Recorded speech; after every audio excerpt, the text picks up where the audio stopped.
그나저나 강대 애문다 하유야 돼 많아.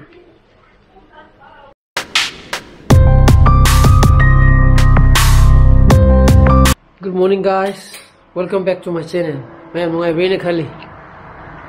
बरान दांग चनो पाने आई नुपीने अकुयुम हाइने बगा हजिक छोए नत्रा बुआ हाइबदी ngran दांग जे ngasi di uti cha je haina ba adaga ai नुपीना केस अमुक लाक्तना हाइबगा हजिक केस लाय नत्रा केस लाया मा उती दी थोंगनी ना हाइरी अदुगा ngran ge aigi gari do start hobro na yebuji hoguna ro buga ngran battery silidna aji khangani start torokanta howi hodi do yani yae do yani yaroi do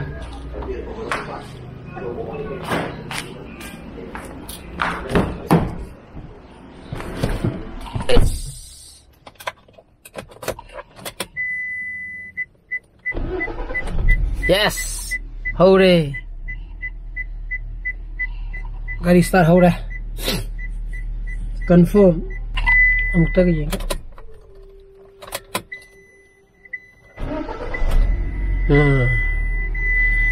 Yare. Okay.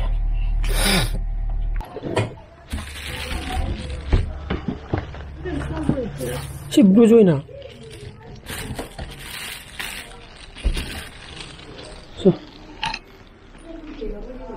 उधर कोलकाता दिखी laser फबने ने लेकी में pick तो अंतरा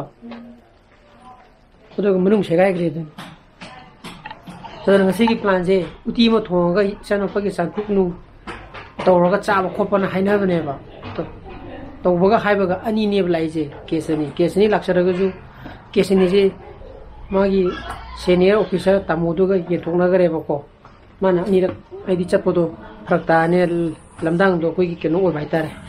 North South की type का same side तो वरगा दी फाबा वो तो उती दी थोंगा मैं हाको तो बकरा हाको हैंगलोब एक्स्ट्रा हाक की क्या ब्रो सिनी ताजे दी तबने मी आधा थबक से तबने माई गाड़ी थरों बदेगी ने चोंगदरी ने बा माचो पाचों ने थिल्लो ये माचो दी मी आधा थबक से तबने अरे थिल्लो ये 아이네 딜로이바 미 락셔도 내봐 너를 아둠 하바가 많이 찾아가지니 뭐 가리다 과 맞춰고 자 그럼 가리 동어가 사인 비노 길이 통하면은 또 많아 세 강홍무 어디나 그도게는 친구도 해라 거리가 신경 써와야 돼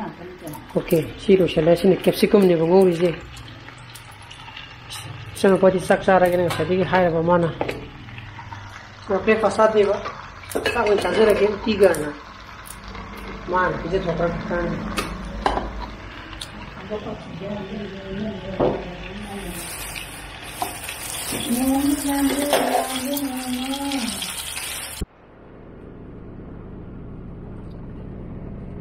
Aji bani na chali je, sadok pom dane ba. Aji asi ba hang bagi ko. कोई क्वाकिटी नि बोक तो अदुई हेक मनाउ पिदु जु लैगि तिरेबा अदुई सुरात तो जुमु हेड लाइव यु मुझे केसन मित ताबा अदुई नि पिदि मागि दि रोस्ता तो तारमिना मो सुरात चके न खलग जु क्राइम नुंगला केस नुंगला लागदि यावबो तो फंगoi दमिना अदुगी जु ओइरे अदुगा संगा थबक सु चिनबगा हेता फरक तागे बाइतारे असेंगदि सिजिंग सा यु ससा दिकान दा हिंजांग थोंदोमगा उति नु थोंदोमगा ससेना हाइबनेबा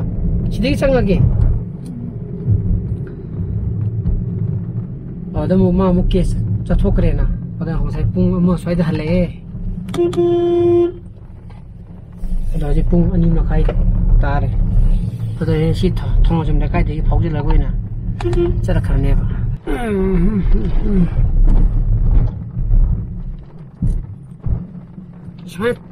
저는 통도방통 투어가는 쩌나봐 나타나 그래서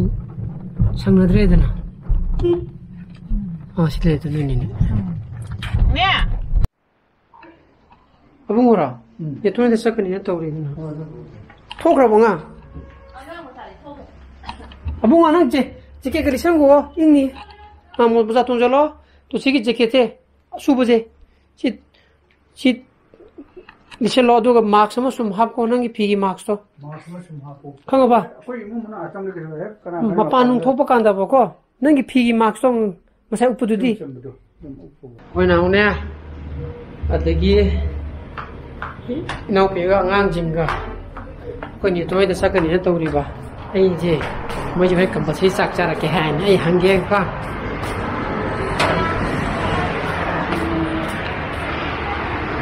hema teram dina kada cha khab jan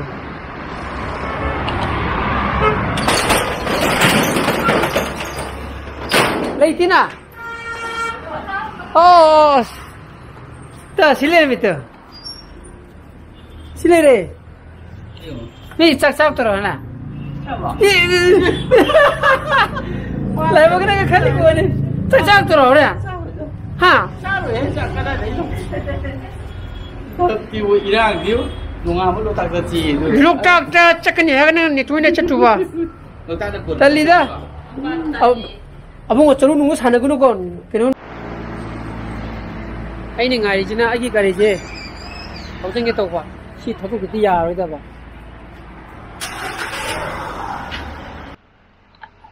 सुमाइने editing तो बकांदा हेडफोन अमु उपगदि हेन नुंगाय बको हाइदि sound J नत्रगना ngangi ba dialogue hai tare chi kadai da kai kat lo ba ya ga ge haidi hapa ya bra ya da bra haji trim dum to bakaंदा ko adu da ai sigi headphone je sidma gi je ka mai yaujar ko ne ba koi ox wire ma mani mo mang chi da तो जिधर मखुन में यार ये जिधर Thiel लगा ID laptop गुम्बदा Jack ता हफ्सा लगा तो बयाना बो तो थी बखंग रे बसी जे थी बे अब थी रे बा निमिनी हुमदी की थी लेने बा लेरम बय है बा जगह सिदा आइनी पिते जो इन हंगम ने बा मान जो हाइने मान कदाय तो मसो देंगी थमजलम गनी ना सन पादर हंग जो क्वाकते जो हुंचियम दे बदुना सने एडिटिंग तो पकान दे headphones uktamina emod kitang ai nuai ta hai tare oduna ai je upai lekta dana ko di bluetooth samaju yada ba bluetooth ta laptop ka headphones gi di phangna bai tare magi bluetooth ki device thogla ga da connection tawri da game ta de ba ya de ba dun sim tang thibne phangde upai lekte ju अदुगा आई YouTube के अइना था मदा YouTube के earning जे आई था खुदिंगी आई मोंदा पैसा फंगदे कइगनोदा आई था मदा $100 I account दा balance दा सुदेबा था $100 सुरगदी मदुगी balance हाइदी फंगदबने 100 तेगी हेरमदी लोइनमुक जाइको अदु मिनिमम दा मागी थ्रेशोल्ड जे $100 सुदबा यादेबा हाइदी मंथली इनकम था थामदा सपोज हजिक जनवरी निना दिसंबर जिदा $100 सुरेबा को $100 सुरेबा दग हेलेबा सुबतादी जनवरी की डेट 21 दगने डेट 26 दा आइगी अकाउंट मसा मथना संजरकनेबा मदु सुहोगदगदी था अनि नत्र था हुम पुंजलगा अदुदा $100 सुर हेलेबा सपोज $150 100 मदाना फंगेबा को मदुइतादी नेक्स्ट मंथ दा सपोज नवंबर जु $100 सुदरे खलजेबा अदुदी दिसंबर की अर्निंग दो 8 तक्सलानेबा अदुगी 8 तोरबका $100 हेलाबा अदुतादी जनवरी की डेट कुमाथोय टू 26 की मनुंदा फंगनेबा स्माइल तौबजिदा आइगी पेमेंट से YouTube तगी अनिरक लाखरे था अनिरक लाखरे थंग नतेको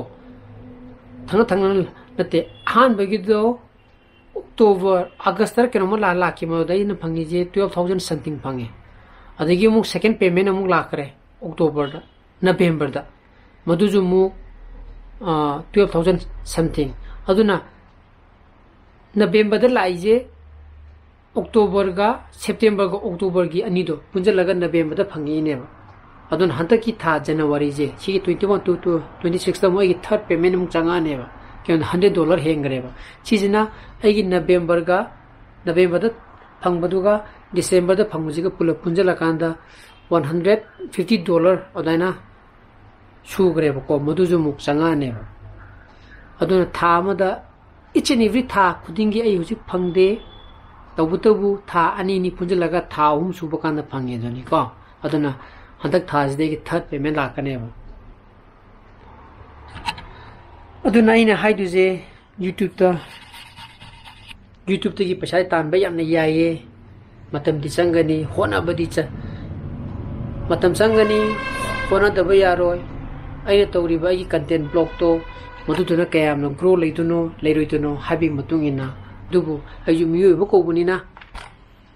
थुना हेना ग्रोथ लेनिंग बदुदी लेनिंग बंगातनी को अदुनी ता आइगी आनी YouTube तगी था खुदिंगी फंगदे अदुना सिदा डिपेंड तौबा यादे अदुना आइना सुम पामजरुबगी नुवाइजबगी हेक नुवामी नुमिताबु कैमरा थांगा फग ब्लॉग तौरिजे केमना सीजना आइगी जो आइगी मेमोरी मदी ओइहोबिदना अदुनै मरी बथीगिगे मासिदा लेरुजिनने मोय माहे कना कना न्यू ईयर की गिफ्ट याम पीनी कना दनो खंगदे एमोदा हाइया दे माना हजी एमोदा हाइया दे खंगाबा एमोदा हाइया दे जिरोबा नोइजिगो अदुज मरी नीये एकिरुगी मरी नंगाइगी किरो TVU다 시기 해풍기 머리도 생일 럭토보다 여러만 럭토보다 여러만이야 베라니 너 뒤로세 혼자는 가만히 가지고니까 한데 아니 까는데 구루구루 따살럭기 안 넘질라만이 한데 허시는 마마이 티저전에 봐도 사기 유튜브 기 아닝도 매양비 서포트 야우드나이 방전이부 खर도 아이 방방감 보태고 어두나 thank you once again अदुना ngasi ब्लॉग दे मतang instruction जरा के ब्लॉग सु पामी बथोगदी लाइक तो बिरमो शेयर तो बियो अनु भियो सु बेगन सब्सक्राइब तो बिरमो कोनगी साना फसले बियो so please be safe and be healthy bye bye good night चू बाय बाय